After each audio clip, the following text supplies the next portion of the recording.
Whether you're picking and grinning or just grinning, grab a drink, pull up a seat. It's time for Roots Music Rambler.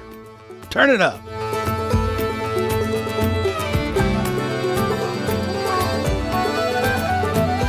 So I have never been locked out of a hotel room, at least in a situation that was embarrassing, like I wasn't naked or in a towel or something. But as I recall, you've been locked out of a couple of hotel rooms in an interesting sort of coincidence thing. Tell me that story. Well, not locked out, but locked in. Oh, locked in. Locked in. Yes. Oh, I guess I heard this the wrong way. Locked. Okay. You got to tell me this then. Locked in 2 hotel rooms, right? So 2 different countries, 2 different hotels in 1 year. Okay. So the first time it happened, I was in Moshi, Tanzania. And I was there because I was going to climb Mount Kilimanjaro. Oh. And this was like a lifetime ago. Okay. Like almost 20 years. And it was a couple days before the climb. And I think I had just gotten to the hotel. And now this was like, we didn't have smartphones or anything like that. If I did, it probably wouldn't have worked in Tanzania. But so I had just gotten into my room, and it's one of those places. I mean, it was a nice enough room, but the shower was not in the room. It wasn't private. I had to just go across the hall. And I don't know how I was able to determine it before I walked out. Anyway, I went to go try the handle and I couldn't get out of the room. And it had like an old school, like skeleton key that I had to use from the inside. And the key was in there. And like I had turned it and unlocked it, which I thought, and the door just would not come open. So I did it like dozens of times, right? And the door is just not opening. And now I'm by myself, right? I traveled there by myself. I don't know anybody else who's there. And I'm like, okay. And I'm on like the 2nd floor of this hotel. I can't get out. So in a couple minutes later, I hear like one of the like housekeeping staff out in the hallway. So, oh, wait, how did she? Oh, yes, I was able to knock on the door and get her attention. And I don't know how I was able to explain to her that I couldn't get out, but she opened it with a key from the outside. And so she was able to come in. She was able to open the door. And she didn't speak English and I didn't speak Swahili. So I'm trying to explain, like, oh, I'm locked in, blah, blah, blah. So what does she do? She comes in the room all the way and closes the door. And now we're both locked in. So we can't communicate. I'm doing my best, like charades and stuff. And so I'm like, oh my God, what is this my life? And so thankfully there was a phone in the room which connected to reception, and she was able to call and explain in Swahili what was going on. And it was funny to me because even though I didn't understand what they were saying, I could tell that whoever she was talking to on the other line did not believe what she was saying. And a couple minutes later, a custodian showed up and opened the door, and he was tinkering with the lock, and it got to the point where they're like, why don't we just give you a different room? And I'm like, okay. So I finally was able to take a shower, and that was all good and fine. But I'm like later on sitting there going, shit like this must only happen to me, right? And then it happened again. So less than a year later, I'm in Italy with my dad and my sister. And my sister and I went off on our own, and we went to like Florence and Venice.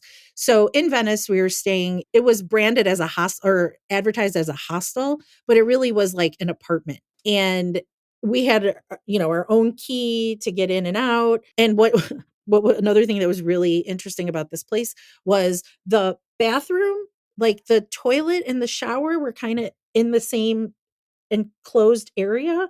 So if someone was taking a shower, like if you were on the toilet, you got what? It was very bizarre. But anyway, it was cheap. So we're on the 1st floor, right? So my sister and I are in this hostel, and we go to leave because we were going to go out for the night, right? Do the lock, blah, blah, blah. Open the door. It won't open. It won't open. Try it again. And my sister and I are looking at each other. We're like, what the fuck are we supposed to do? We can't get out of here. Well, and it was a shared room. So another person showed up It was actually a mother-daughter that were traveling together, and they were able to open it from the outside with the key. Okay. So they open the door and they come in, and we're like, hey, here's what happened, and they're like, oh, well, what do we do? And I'm like, I don't know. We got to tell someone. But it wasn't like a hotel that had reception or anything. Again, no smartphones, no internet. So I'm like, I don't know who to contact. So we somehow were able to get in touch with like the management company, and one of the employees, Giuseppe, shows up. And this was the next day. Like, we slept that night knowing we weren't going to get out through the Oh door. my goodness. So Giuseppe comes the next day, and he's like outside the window, and he comes with a chair and he puts it outside the window. Thankfully, I speak Italian, so I was able to understand what he was telling us, the instructions. We had to climb out the window, send our luggage out first, and climb out the window to get out of this room Nice. because nobody could get the door open. And we had to sleep there because we didn't have a way to get in touch with anybody. It wasn't like we could hop on Twitter and complain. So, yeah.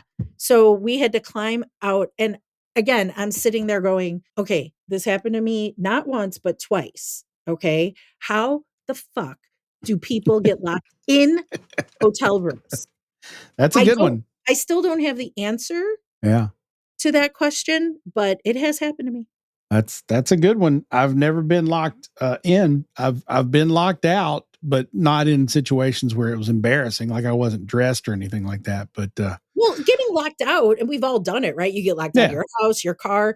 That's expected, right? Sure. But to be locked in, what?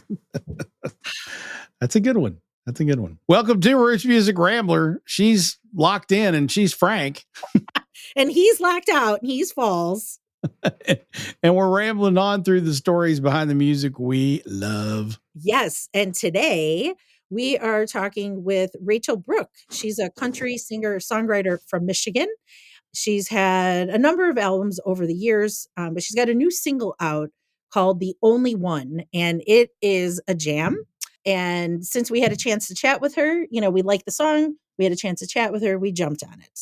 And shortly after we talked to her, she actually played a show at the Whirling Tiger here in Louisville. And so I went down to see, got to meet her in person, got to listen to her band play, got to hear all the songs I'd been listening to on Spotify for a couple of weeks to kind of prep for the interview, got to hear them live. And she's really great live.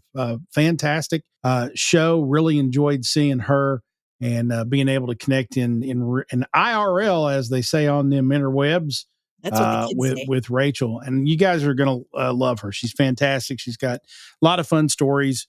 She's been playing regionally there in Michigan for a long time. She's kind of out touring around the country now, doing some shows in the Midwest and the Southwest. And so if you have a chance to get out and see and hear Rachel Brooke and her band, please do. It's a good show. Amen. And also on the show, we will do our normal Pickin the Grinnin.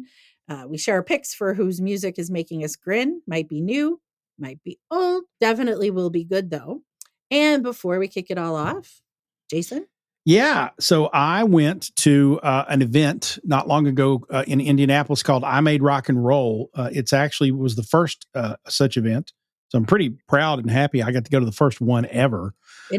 And it was it's an event that is there to celebrate the heritage of Black artists in rock music, appropriately called I Made Rock and Roll.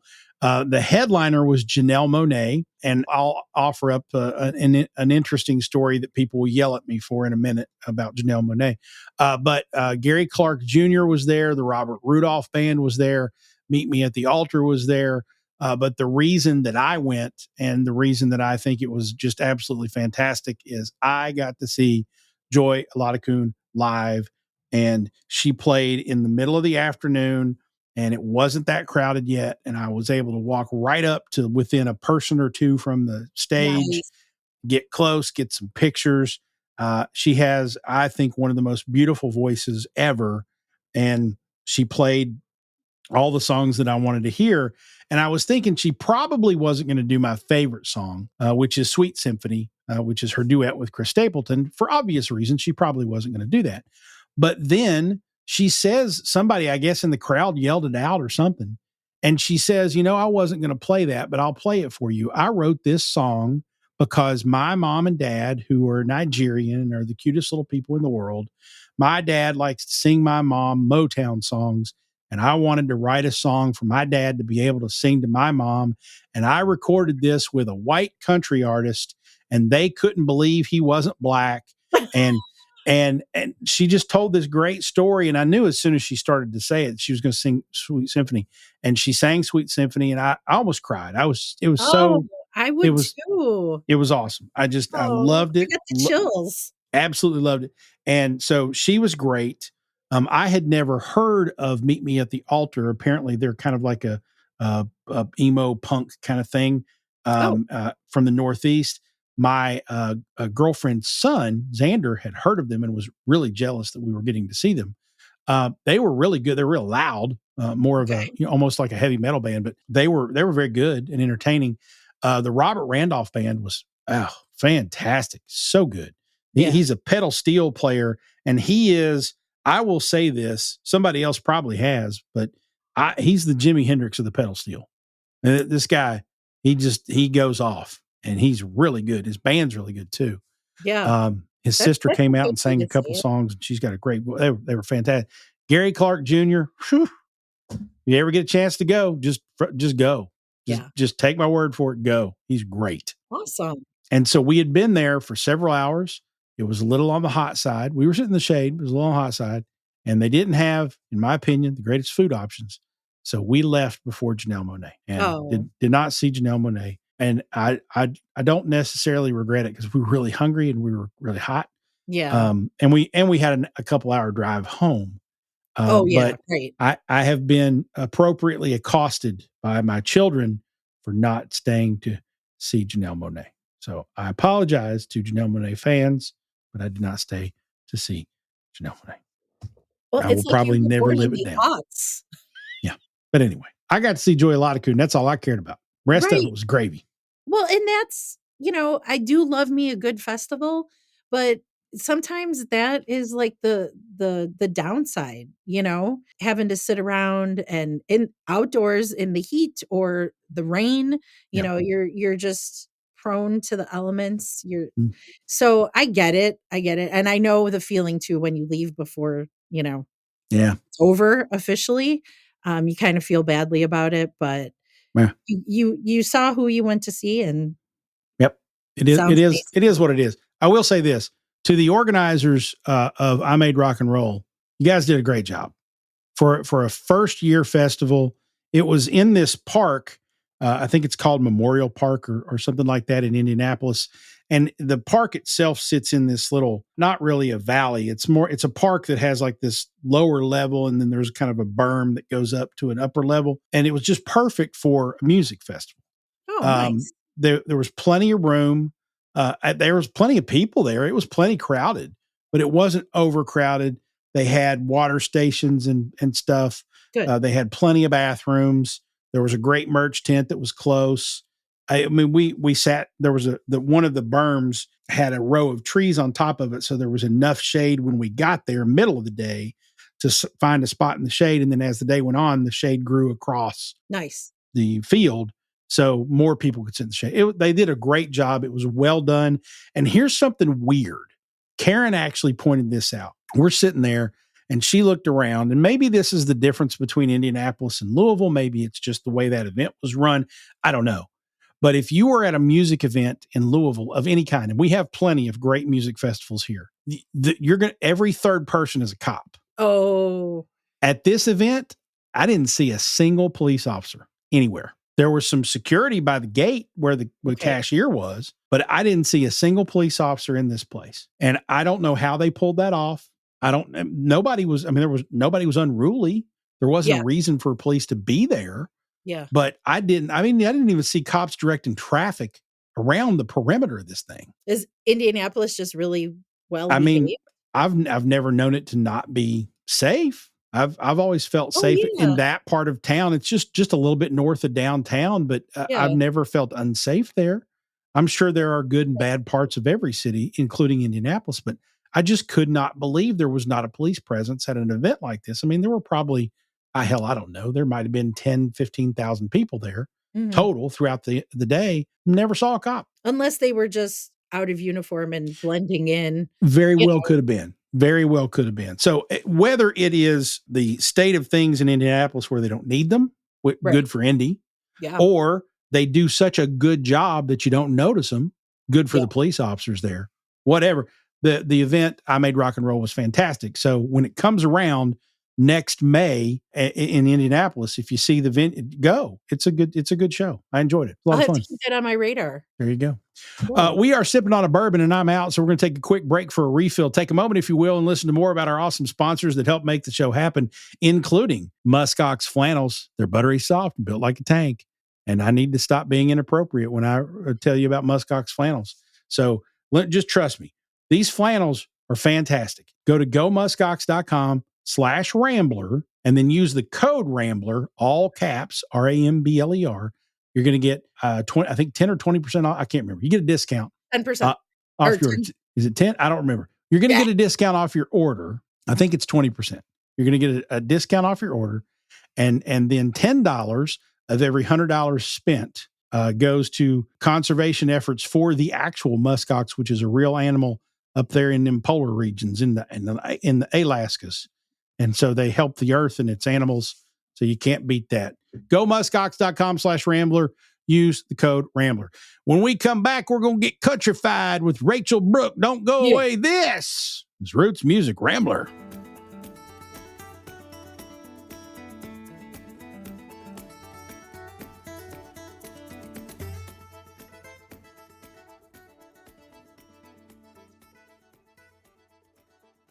Hey, gang, I was not a flannel guy until I found Muskox flannels. Now, I don't want to wear anything else. Well, I mean, pants, but you know what I mean. Anyway, so Muskox is a premium flannel shirt that comes in various colors and styles, but also all season or heavy. So they have different weights and thicknesses. They even have sizes that fit big boys like me.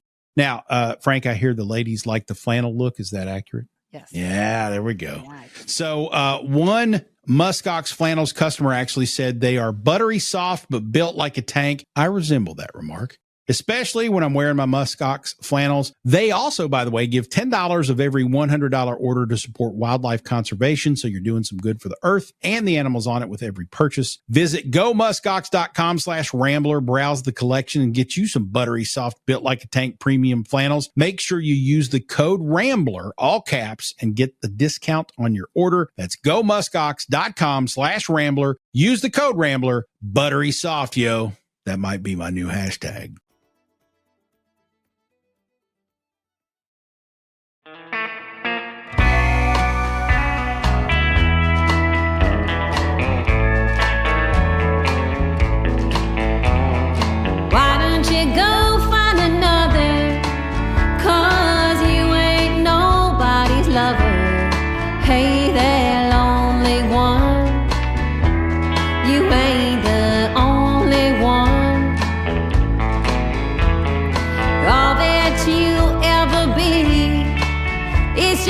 Shadow in their memory. Hey, they're forgotten one. You ain't the only one. Sometimes you just gotta choose what hurts less. Living with a secret or living with regret. Welcome back to Roots Music Rambler. That was the song, The Only One. It's the new single, now on Spotify, from Rachel Brooke, who is with us on the show today. Rachel, welcome to Roots Music Rambler. Thanks for being with us. Oh, yeah. Thanks for having me. Awesome. So the Only One is your new single out. Tell us a little bit about it. I want to know a little bit about the song, but I think probably more importantly to the bigger picture, I want to know is this an indication a new album is in the work? Okay. Well, the song, it's actually kind of interesting. So this song is not a part of an album. I actually went into the studio in November and I recorded 4 new singles with the idea that I would be dropping these singles throughout this year, putting them on an EP or like a single and a B-side. And then in the background, working on a brand new record to be released next year. So it's kind of like dropping a little bit of bits of, breadcrumbs leading up to a totally different set of songs. So so the only one is the first single that's dropping this year. The next one is actually May 10th. So coming up soon. Yeah. Yeah. It might actually already be out by the time this airs, but that's great. So yes, that's right. Just gives people more reason to subscribe to you on Spotify, which is awesome. Yes, that's right. So tell us a little bit more about The Only One. We just heard a little clip of it, but tell us about the genesis of the song. Okay. Well, I like sad songs. I feel like they're my favorite ones to write, to listen to, listen to other artists. I don't know what it is about the sad ones. I just really like them, And so one day I to be honest, it's kind of hard for me to remember how it started, but I just started writing it, and this song was done within I don't know, just a couple of days. And it was just it's one of those songs that comes out real quick, Not all of them are like that for me. A lot of times they come out very slowly, and I work on it for a long time. This one came out real quick. And I wrote it last year around this time. And so I've been kind of holding on to it for a little bit. I thought, this would be a really good first single to release. It's got an interesting sound compared to some of the other singles. And so I don't know, I thought it'd make a good splash, And so I recorded that one with the first group of singles, and it's kind of cool. I have my regular band on it. I have my working, on the road band.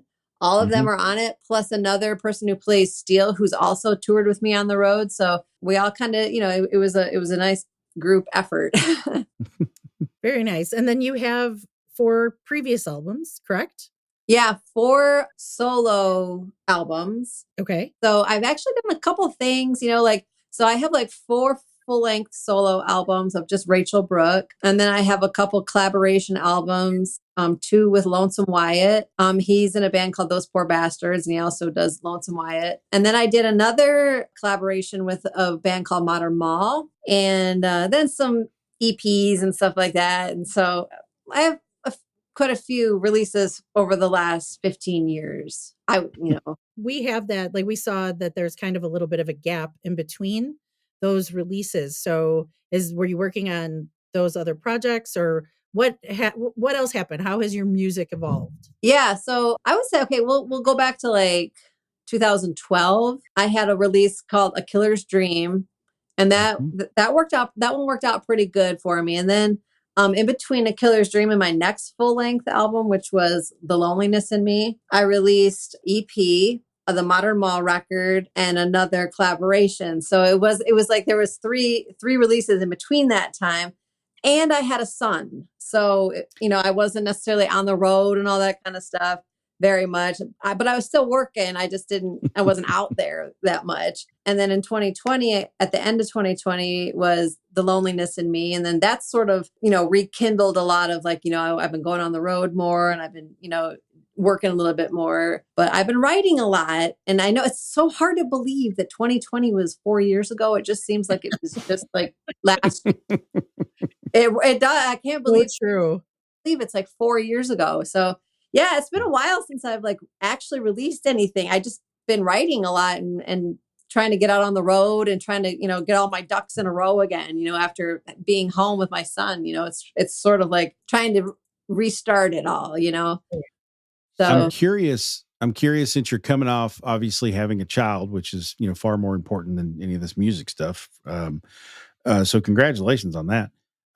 But I'm curious, do you think now that you're back with a trickle out single schedule and then maybe an album coming next year, is this going to, put you in a phase of, okay, now we're going to go back out on the road. We're going to hit the gas a little bit harder. We're going to, climb the charts, as it were, again, and try to beat it down? Is this a new era for your music? I think it is. It's kind of funny. I've been playing music for a long time, but it's almost now it's, and I've had jobs and I had a son, and, there were ups and downs of playing music that made me wonder if I was, doing the right thing, or if I should be playing music, or if should I be just getting like a 9 to 5 and all that kind of stuff. But I've come to the realization that this is just who I am. This is what I do. And so I know that, now my son is almost 9. And so he's growing up. It's a lot easier to be able to go out on the road for, couple weeks at a time, come home and be home. And I have a lot of support at home too. So I think that, we're just getting started in a new era. And I think it's just the right, perfect time for it now. So you're gonna be one of those 15 to 16 to 18 year overnight successes. Is that what we're saying? Yeah, I hope so. And from one working mom to another, I know just how important that support system can be. Oh, it's invaluable. So good for you. Yes. No, I couldn't do it without my support system, really. So my husband, he has a job where he works mostly the weekends. And so it works out pretty good because when I'm gone, he can still be with him to get him up for school and take him to school and stuff. And then on the weekends, we just need to find someone to come and watch him. And usually it's my mom, and she comes down and she hangs out or whatever. Or if it's not my mom, then, we have his old, babysitter and stuff like that. And so, and they're always just, yes, it's very, they're always there. They support my music. They want me to succeed. They all do. And so they do what they can to help with that. And so it's pretty cool. I'm really grateful for them. So the loneliness of me, and depending on, how you feel about it, you said it was released at the end of 2020. Was it a pandemic record? Like the songs, like the title sounds very pandemic-y. Yeah, the loneliness. Yeah, right. It was. I think, let's see. It was pandemic because I remember sneaking out of my house, like for the first, not really sneaking, but like leaving my house for the first time to go to the studio. And it's my brother's studio. So it wasn't necessarily like an open public kind of thing, but I remember going out and leaving my house during the pandemic and like thinking I was like breaking the law, like I was like driving, like nobody on the roads. And I was like, oh my gosh, this is the first time I've left my house in months. I can't believe I'm leaving my house now, And then, so I remember it was like recorded during the pandemic. A lot of it was written kind of during that time. But it was for sure a pandemic record.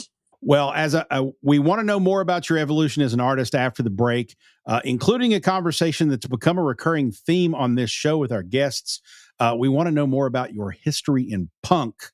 So before we transition to that, though, we want to hear more of your music as we take a break. This is the title track from your last album, The Loneliness in Me. She's Rachel Brooke. This is Roots Music Rambler.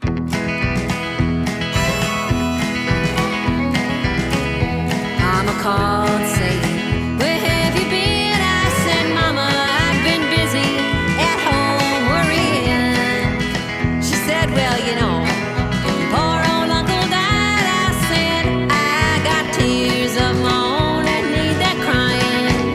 I ain't got the time to worry about reality. I'm busy dreaming of tragic potentialities. Always prepared for any trouble. Thanks to the loneliness in me. Yeah, the loneliness in me. Oh, that love and misery, my only friend.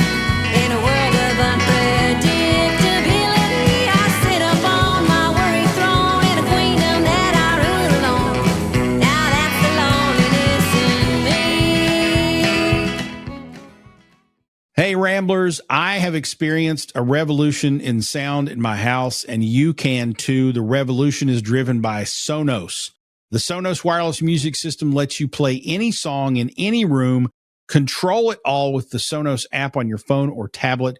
Sonos has all the connections to give you millions of songs and stations, including connecting to your iTunes, your Spotify, Pandora, and more. Get a wireless Sonos player and hear the sound quality difference. Then get one for all the rooms in your house where you listen, but might be out of reach of the stereo or Bluetooth speaker you normally use. So I've got one in my bedroom and bathroom for when I get ready in the morning. I've got one in the kitchen and living room for when I'm hanging out with friends. And then down here in the office den for when I'm working or setting up for another episode of the show. I happen to like the Sonos Move, which is one of the speaker models. I can put it out on my patio for cookouts. It's a weather resistant design, has an 11-hour battery life. So I don't need to plug it in out there when I have people over for cookouts or tailgates or whatever. And I can play music on all or just a few of the speakers. So I never lose my jams going from room to room. Try the Move and hear the difference, then hook up all the rooms in your house for an excellent listening experience while you move around cleaning or dancing or whatever you do in the privacy of your own home. Listen to Roots Music Rambler on it, for God's sakes. It makes me sound even more handsome. Go to rootsmusic.link/Sonos, S-O-N-O-S, rootsmusic.link/Sonos. That'll take you right to the Sonos Move speaker page to purchase. I highly recommend it, and you'll love how much better your music and podcasts sound. Go to rootsmusic.link/Sonos. That's rootsmusic.link/Sonos. I kept your picture on my wall, the lasting memory of my downfall. Burning like a candlelight, you keep me company most every night. Like your picture in that frame, your love has faded just the same. But I'm holding on with every breath. Your love has gone, but my heart don't know it yet.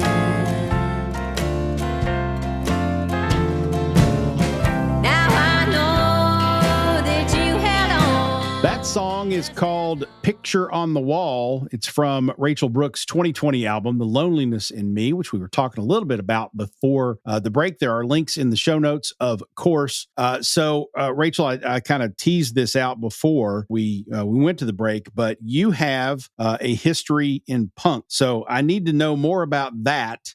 And then we need to know how you got from there to here, because what you do now is not punk. Yeah. So when I was a teenager, I should say I started playing drums when I was probably like 13 years old. And when I was a teenager, I was in a band called Crime Disease, and it was women fronted band. And yeah, we played all over Michigan. We thought we were pretty badass, we were, but you know how it is, Yeah. And how old were you? Did you say 13? Yeah, I started when I was like 13, but the band was like, we were mostly playing when I was like 17, 18, I think.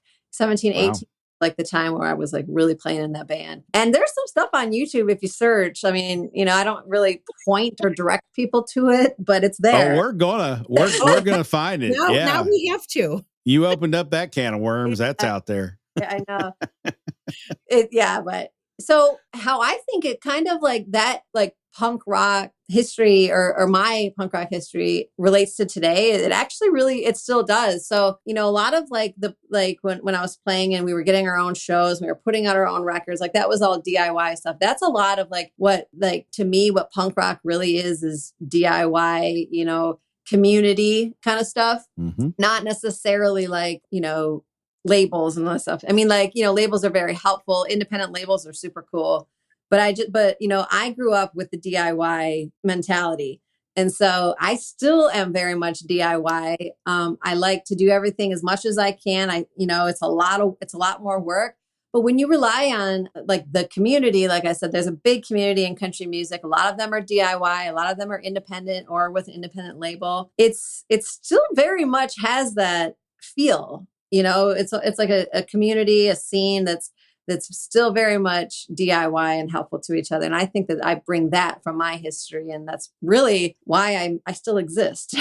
Like why my music is still here is because I've learned how to adapt. You know what I mean? Yeah, for sure. So take us back to the beginning. You started playing drums when you were 13. When did the drums, if that was the first thing that was music in your life, when did that become, oh, I can do this? Or where did it start for you? Take us back to the beginning when music became a thing for you. Sure. Well, I take you way back to when I was mom's stomach because she played upright bass with my dad, who was a banjo picker. So my dad was a banjo. He was a banjo player, and he played bluegrass in a bunch of different bands. And my mom also played with him. And actually, as a matter of fact, his banjo is right here. You can kind of see it.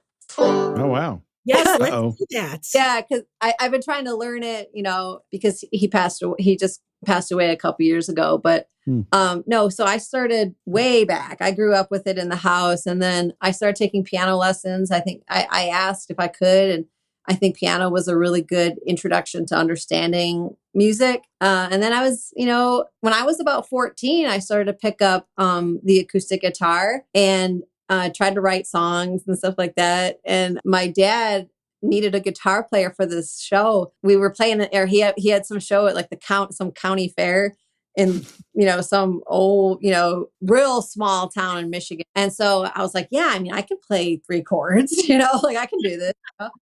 And so that was my first show with him. I think I was like 16 or 17 years old on stage with my dad, trying to keep up with like bluegrass standards, which are so different, but are almost exactly the same if you don't know, So that's actually kind of where it started, was with my dad. Love that. And then how about growing up in Michigan? I mean, you don't really think of it as like a big, like bluegrass kind of, hotbed.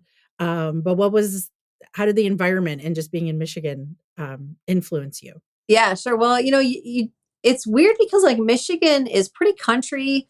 There actually is like a lot. There's a music scene where I grew up, and we lived out in the country. And so I don't know. I mean, like, I feel like somehow bluegrass pickers find each other. Like they come out of the woodwork. Like I don't even know how, but like there were jams, you know what I mean? And I would go and I would learn and all that kind of stuff. There wasn't really much else to do, like, and so, somehow my dad knew these people, and then I was introduced to them, and then, he kind of took me under his wing. You're making Michigan sound an awful lot like Kentucky.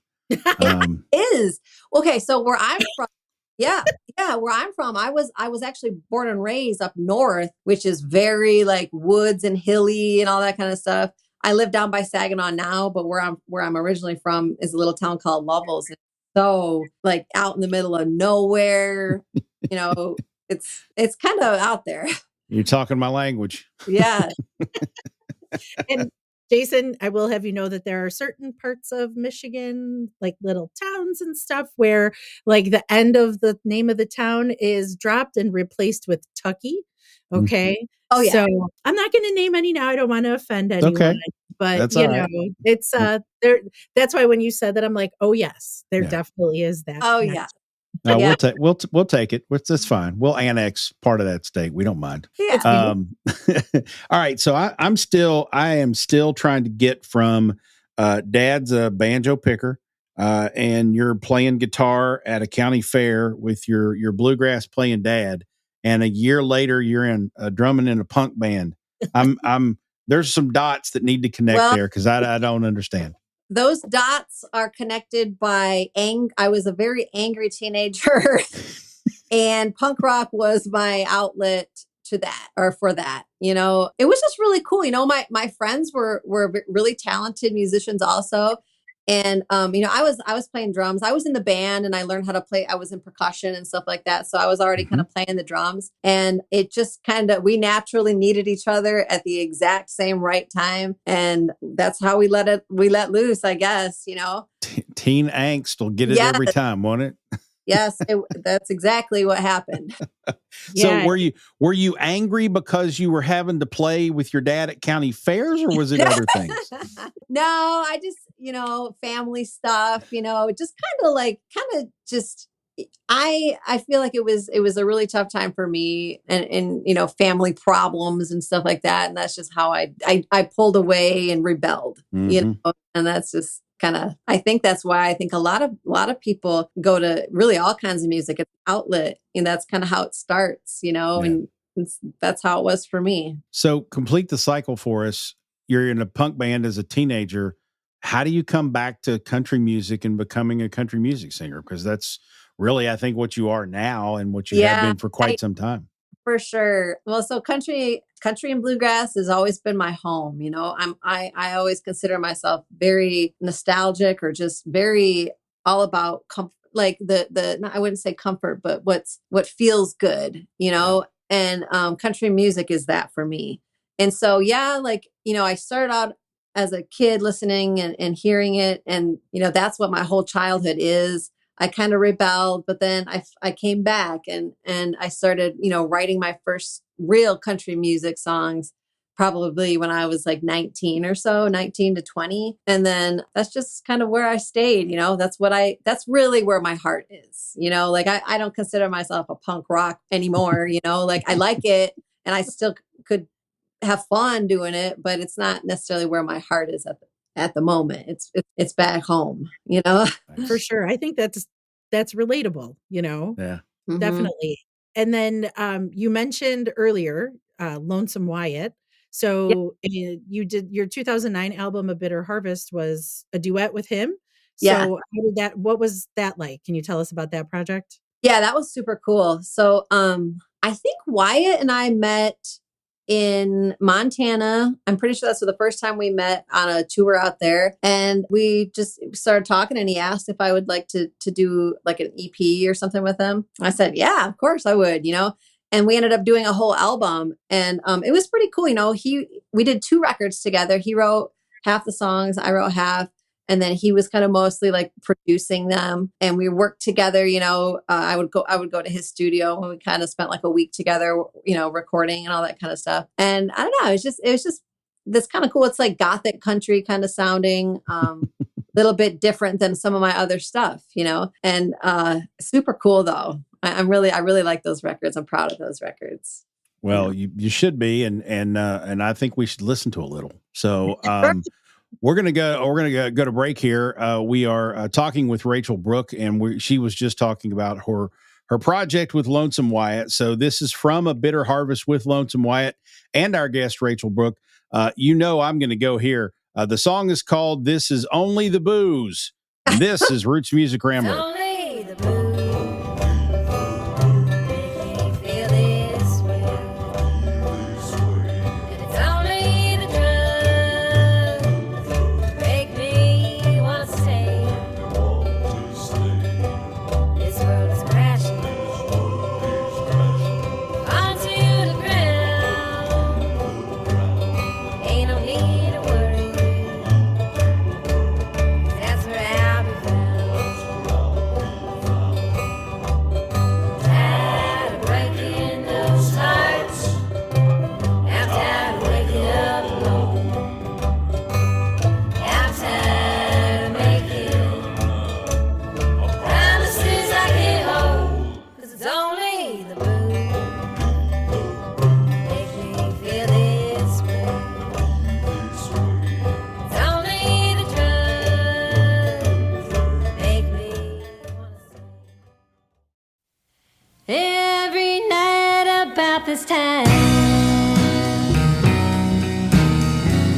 I go to sleep to keep from crying.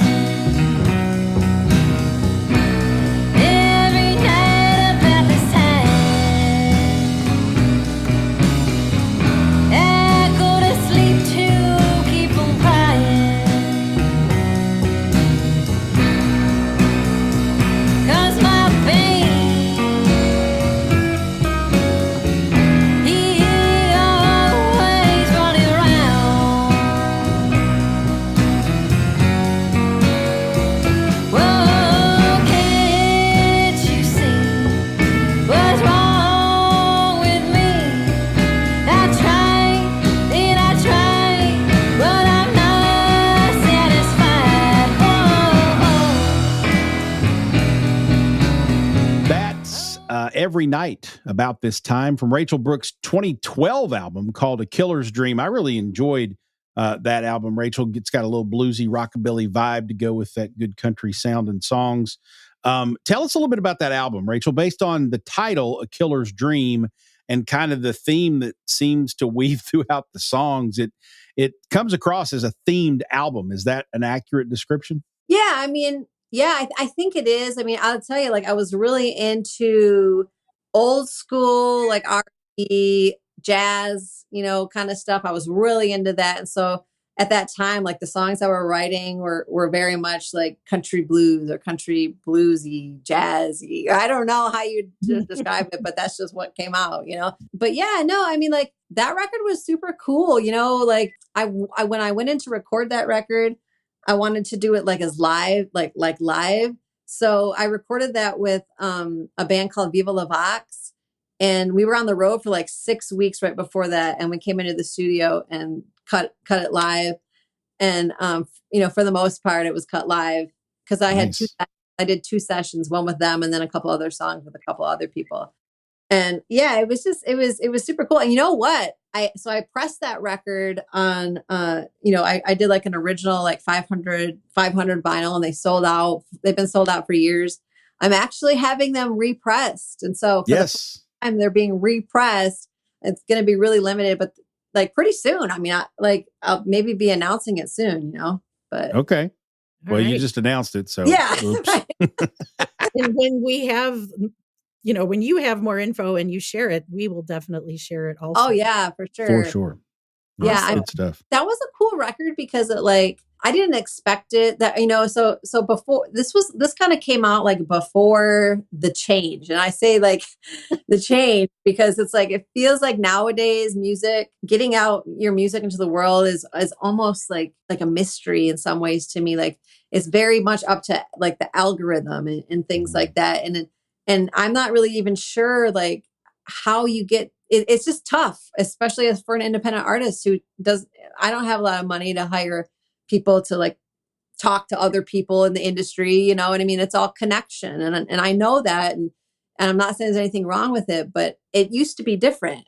It used to be like, you put out your record and you can talk to like radio and you can get reviews. Then those reviews would matter and it would like direct people to buy your records.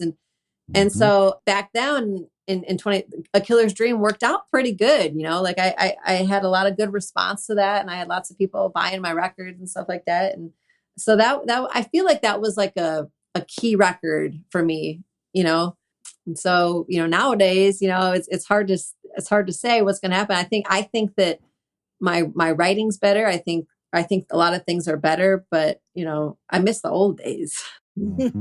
Well, you talk about having a good response to the album A Killer's Dream. You've also been praised by a number of music writers for your songwriting. What is your writing process like? How do you get into the zone? What helps you produce good stuff? Well, I'm a writer where I have an idea. The ideas come naturally or spontaneously, I should say, from all kinds of different places. I mean, I could hear somebody just say something at the grocery store and I'm like, and so I come home and I write it down. But for me to actually write the song, the conditions have to be just right. So I have to be alone. I'm right now, like I'm sitting in our sunroom. And so there's windows around me and I just like to like gaze out the window and think, and then I kind of put it together. It's really rare for me to just write something down real quick. It usually takes time and I really think about what I'm trying to say and make sure I say the right words. And, I take a lot of time working on it, but yeah, no, the ideas come from everywhere. And it's so, as long as I can find the time to sit down and write, the usually works out pretty good. Is it, I'm assuming here that it's probably lyrics first, but how does the music and melody come into play there? So yeah, usually it's for sure lyrics first, although so I can think of my writing as like a idea. It's almost like the best way I can describe it is it's like a puzzle that hasn't been put together yet. So what it looks like. Okay. You can like see it in the front of the box, it's like, okay, so this is what it's going to be. But now I have to put all these pieces together in the right places. And so it fills it up. And so that's how I think my writing kind of is. It's like, so some of it, like I'll write the lyrics first, but then I have to stop and then I have to make sure that my melody lines up and everything kind of fits. And then once I get like the basic idea, then I can go ahead and fill in with the rest of the puzzle pieces and like the exact place and stuff like that. And so it's kind of all happening at once, like a puzzle, I guess, Nice. I'm curious because I don't write music. I have no talent at all. But I will do this lyrically in my head. I'll find a word that just has a rhythm to it somehow, and I'll obsess with this rhythm, and then I'll put a little tune together in my head, and then I'll find somebody who has talent and go, "Hey, you should use this." Yeah. No, for sure. Like I know what you're talking about because sometimes I'll hear a word or somebody will say a phrase or something, and it just like stays in your head until you do something with it, and that happens to me too. I think like, if you're paying attention to the world around you, you're going to be inspired, whether or not you write or sing or whatever it is. That means you're paying attention. And I think that like inspiration is all around you if you're just open to it.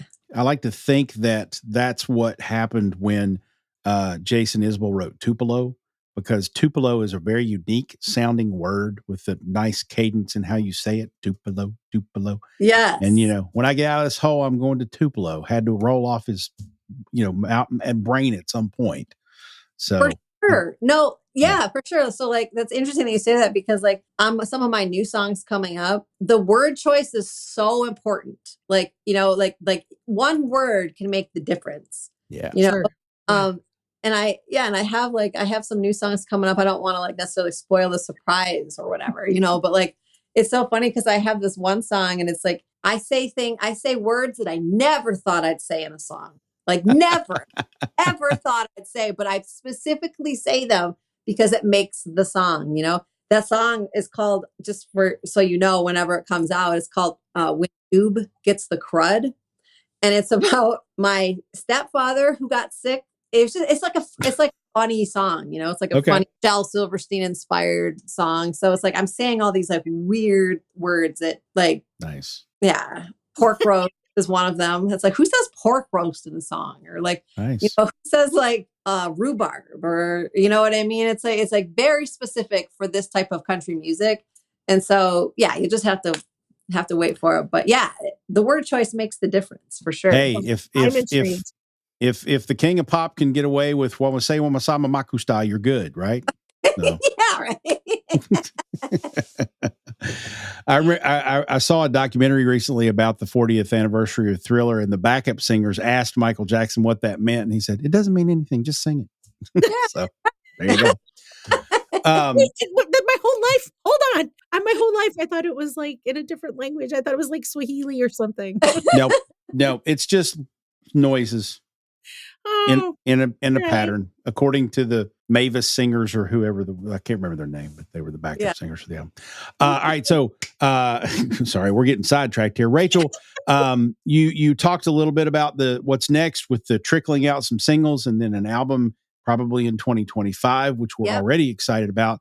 But I know you're on the road this summer. I saw a lot of dates in Michigan, but tell us what else is coming down the road for you. Where can people see you and find you?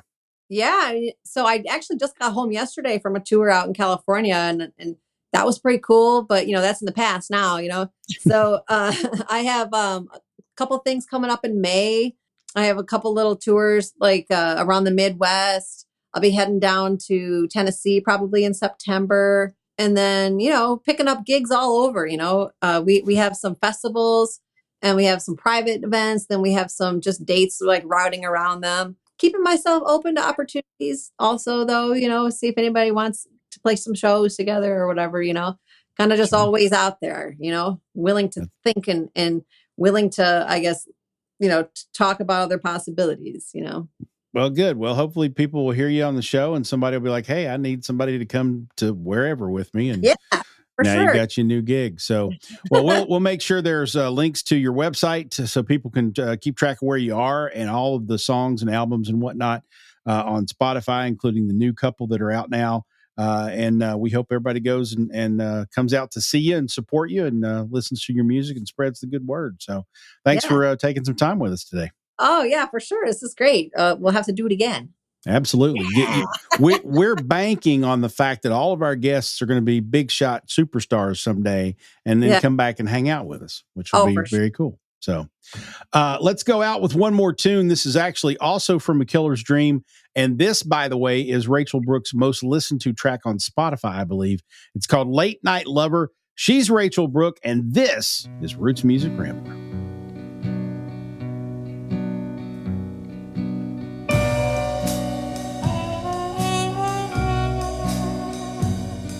Now come to me, baby, when the sun goes down. Knock on my door 3 times when no one's around.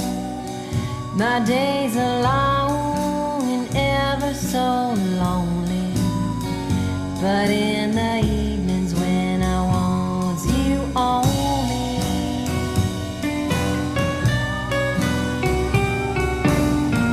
The window's open now, so come on right in. I've been awaiting since 9:45. The way you move now and making me sure, 'cause no one loves me like my lady.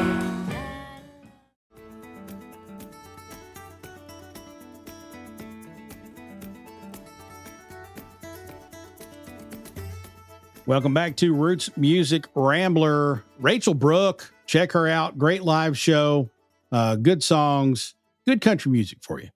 And she even wears a cowboy hat and all that good stuff. So good stuff. Nice lady. I was pleased when I walked in the venue at the Whirling Tiger when she played here live. I walked in and I caught her eye across the room and she was like, "Hey," like she recognized me and everything. So Aw, it was cool. It was good to be cute. able to say hello. So I gave her a Roots Music Rambler sticker. Hopefully that's on a guitar case or something somewhere on the road with her. But anyway. For All right, sure. it's time for our Pickin the Grinnin section. That's where Francesca and I pick out an artist, a song, an album, or something that we've been listening to lately that is our picks, making us grin, and we're passing it on to you as a music recommendation. In addition to obviously the great music you've already been listening to on the show with Rachel Brooke. But I'm going to go first this time. I usually throw Francesca under the bus and make her go first. But I'm going to go first this time. This is another. Thanks, Al. Yeah, you're welcome. This is another kind of Louisville artist that I actually ran into. I've mentioned the Monarch music community and listening room here in Louisville a couple of times. And I've been there several times to see some local singer-songwriters. They'll have some people from out of town come in as well. I've mentioned several artists that I've seen there. The first time I went to this place was the week that Michael Young at WFPK had posted on the Roots and Boots Facebook page that I was going to be filling in for him sometimes. So there was a picture of me doing some training at the radio station that he posted on his Facebook feed and Facebook group. So my face was out there and associated with Roots and Boots, the show that I fill in for Michael sometimes on FPK. So I walk into the Monarch, and there's a gentleman sitting at the bar, and he turns and looks at me. I've never met this person in my life. And he goes, "Hey, you're Jason Falls. You're the guy who's filling in on Roots and Boots." And I was like, "Holy crap, that got out fast. Who are you?" Yeah. And the gentleman happened to be a man by the name of Pat Younger. And Pat Younger is a musician, a singer-songwriter here in Louisville. He's got a band. They play here locally quite a bit. And not too long after I met him, he came out with a new duet with another gentleman named Aaron Biebelhauser. And Aaron is actually the host of the Bluegrass show that follows Roots and Boots on WFPK. And he and his brother have the Biebelhauser Brothers, which is a bluegrass act. And they've got a new album out. They're an up and coming, kind of bluegrass act in the bluegrass scene. So anyway, Pat and Aaron Biebelhauser released this single called "Me and the Stars," which I really enjoyed. And it was neat to be able to say, "Hey, I've met one of these two guys, and I'll probably meet Aaron at some point too, I'm sure." But I got into listening to Pat's music on Spotify, and he's one of those guys who, he's local here to Louisville and doesn't have a huge following, but he's got really nice songs. And I would like to recommend Pat Younger to everyone to go check out. We'll put links to his Spotify page in the show notes. We'll also make sure we link to "Me and the Stars" so you can hear Pat and Aaron Biebelhauser. And we'll go ahead and put the links to the Biebelhauser Brothers as well. So if you're into bluegrass music, the Biebelhauser Brothers are great to listen to. And Aaron does a great job with that show on WFPK, which comes on at 6 p.m. on Sundays. So if you're ever wanting to dial up WFPK on the app or whatnot and listen to some good shows, you can look on the archives from Sunday evenings. And it's called the Bluegrass Evolution, I believe, is the name of the show. And it follows Roots and Boots, which is the one that I fill in for Michael Young sometimes on. Nice. So Pat Younger and Aaron Biebelhauser, the Biebelhauser brothers, are my recommendations for Pickin' the Grinnin' this week. That's what I got. What do you got there, Frank? Okay. Not really okay, it's a Pickin' the Grinnin', but it was an unexpected collaboration that took place at a festival recently. And there are a couple of videos floating around the interwebs, but it is Lucas Nelson, Willie's son. Yep. And the Del McCourys and Sierra Farrell covering Adele's Someone Like You. Mm-hmm. Have you heard of it, or did you come across it? I caught a little bit of it on my feed today and thought, I'm going to bookmark this and go back and listen because it sounded amazing. Yeah. It took place at Delfest, which is the Del McCoury band. I guess it's their festival. It takes place in Cumberland, Maryland. Mm-hmm. And so I first saw a video of Lucas Nelson and the Del McCourys practicing it. And then they went on stage and Sierra Farrell joined them. And I mean, just magic, sheer magic. And however you feel or whatever you think of Adele, she is so talented. She's got one of the most beautiful voices. I can't listen to her too much though, without wanting to drink a lot. But, okay. That's fair. Those two, that whole setup covering that song was just gorgeous. Yeah. I caught maybe 10 seconds of it. Yeah. And immediately recognized the song and thought, oh my goodness, I got to go back and watch this. I haven't watched it yet, but I'm going to for sure. For sure. And I love Adele's voice. Adele's one of those people I could listen to her and John Legend sing all day and it wouldn't bother me in the least. I love their voices. For sure. Oh, yes. I won't disagree with that. It's just the type of music, her songs are heartbreaker, breakup, sad songs, which can make you want to drink. So I get that. That makes sense. But anyway, beautiful voice. Speaking of people joining people on stage, as we're recording this, just a couple of nights ago, my daughter went to Nashville to see Noah Kahan, and she was on the floor somewhere because she sent a picture, and apparently there's a secondary stage that he went and sang a couple of songs from, and she was literally right in front of him, could have reached out and probably punched him in the leg or whatever. So she was on cloud nine. I bet. But when I woke up the next morning, and of course she was out late at a concert, so she didn't say anything to me until the middle of the next day. But I look on my feed on Facebook, and for Stick Season, Jelly Roll came out and sang Stick Season with him at this show. And so my text to my daughter was Jelly Roll 2 ? Exclamation points. And she texted me back when she woke up. It's yes, it was amazing. She had a blast. So she got to see Jelly Roll perform as well, which was very cool. She's not necessarily a big Jelly Roll fan, but as soon as he walked out, everybody knew who he was. It was oh my God, it's Jelly Roll. That's great. And I'm glad she went to that show versus the next night's show. No offense to this person or her fans, but the guest the next night for Noah was Kelsey Ballerini, when I thought Jelly Roll was just a better option. But that's just me, I guess. So all right. Fun stuff. Yeah. Cool. We got, ladies and gentlemen, we got a lot more concerts and shows going on this summer. We're going to be telling you all about these things and the appearances and the people that we're seeing. The next time you hear us talk, you're probably going to hear me go crazy about Railbird because that's coming up and it's going to be amazing. So buckle up, enjoy the ride. We're having a lot of fun here on the show. Roots Music Rambler is a production of Falls and Partners, copyright 2024. Our theme music is Sheepskin and Beeswax by Gentacorum. Join us online at rootsmusicrambler.com and make sure you mash that subscribe or follow button so you remember to join us for the next Hoe-Down and Throwdown. She's Frank. He's Falls. And whatever you do, kids, ramble on.